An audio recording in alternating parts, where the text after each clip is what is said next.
I can't blow it out. I have asthma. I'll help you. All right. Hey. So stay there. You guys want to grab it? You got some help you want to hand? You can help.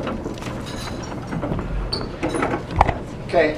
I've been assigned the role of Toastmaster. I don't know why they picked me. I want to begin with a movie cliche. The scene is a funeral, or a wake, or a shiva. The crowds have gathered, people are telling stories, saying nice things about the deceased. Someone leans over and whispers, "This is so nice, too bad so-and-so isn't here to enjoy it." Well, so-and-so's here!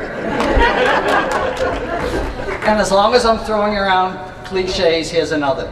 They say it's better to live well than to live long. Lou is doing both. Those of you who remember Lou Krinsky from the old days, when we were kids, knew a different man. He was always a good man, a good guy. But back then he was quiet, he was more practical. He was mostly about work and family. He's different now, but I don't want to get ahead of myself. He got home from fighting in World War II in 1945. He married Charlotte Blotner in 1946. His first son, me, was born in 1947.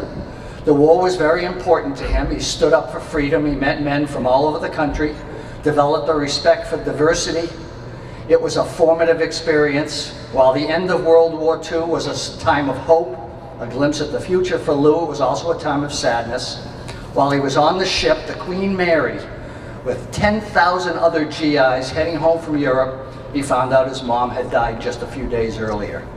But he was a soldier, and he soldiered on. Bob and I grew up with a World War II veteran staff sergeant for a dad. He got us military haircuts, stomach in, chest out. He taught us to make our beds, to get up in the morning when he shouted, "Up and Adam." I always wondered, who was Adam? He taught us to march and salute, up 2, 3, 4. Gradually he shifted from being staff sergeant dad to being basketball coach dad. He really wanted 4 sons so he could have his own team, but Rhonda screwed that up.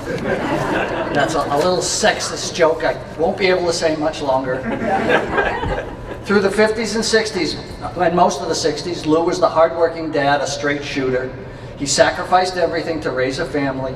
When I went to my 50th high school reunion a few years ago, Revere High School, lots of my old classmates asked about my mother. No one asked about Lou. Charlotte was the social one, the one who organized events, baked cookies, wrote skits, kept everyone fed, made everyone feel welcome. But behind the scenes, it was Lou Krinsky who was the foundation, solid as a rock, keeping the family going. He worked long hours, often working 6 days a week, grabbing whatever overtime he could. He was up early and out early. He came home late. Even though he was tired from a long day of work, he always pitched in. He taught us by example. Many days I would run down the end of the street at dusk to meet him when he got off the bus. People would say, "Oh, you must really like your dad." Well, I did. But the main reason I met him was to grab the newspaper so I could read it on the way home. Don't get me wrong, Lou was a great dad, warm and friendly, loved to play ball with us, and he had a wild side. Sometimes he would borrow our Honda 90 motorcycle, pick up one of his co-workers and drive into town through the tunnel on this little motorcycle. Did you ever see him ice skate or dance with Charlotte? Totally suave on the ice or the dance floor. But growing up in the Depression and fighting in World War II took its toll. As some of you may know, in the 60s I was a bit of a troublemaker. I still am. I got involved in the civil rights movement. I protested against the war in Vietnam. I grew my hair long. I even dropped out of college for a bit. My dad was a veteran and he was pretty upset. I'll save you the gory details, but eventually something interesting happened to all of us. We changed, Lou changed. Bob and Gary grew long hair and beards. There's a photo of the three of us that's pretty embarrassing, looking like the Smith brothers. I'm not talking about Lennon's family. I'm talking about the cough drops. But Lou grew a mustache. He let his sideburns grow. One family dinner, I think it was a Thanksgiving, he even made a toast saying that Stephen, the formal me, had been right. The Vietnam War was a mistake. Things had to change, and change they did.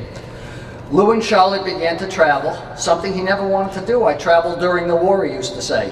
But once he got the travel bug, he loved it. In 1982, Lou retired and they moved to Florida. It was the beginning of a new life, a new Lou. He got involved in the condo association. He played tennis every day. He biked, he ate, he enjoyed his new life. He learned to relax. And for 30 years, he got more and more relaxed. In the 1980s and late 80s and early 90s, something else happened. Something he and Charlotte thought would never happen. In 4 consecutive years, all 4 of their kids got married, one year after another, and then the grandkids came. Lou Krinsky was the perfect papa. Like his dad, our grandfather, Papa Izzy, who died when we were kids, Papa loved his grandkids, and the feeling was and is mutual. Now here we are, March 18th, 2018. Lou Krinsky is 100 years old. We're not sure why he's lived so long. We'd love to say it was his genes and we're going to do that, I don't know. But there's other stuff going on. For one thing, Lou has a great attitude. He likes everyone.